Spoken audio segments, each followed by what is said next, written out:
Hi guys! Hi guys again, welcome to Bulao. We are in the hanging bridge right now. And as you can see, this is the bridge falling down.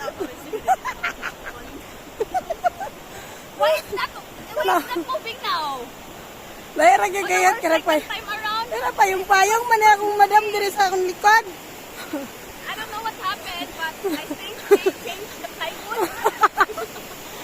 I think they changed the wood here. Okay, you understood me? Just when you come here, just enjoy the view and bring umbrella, of course, because it's very hotness here.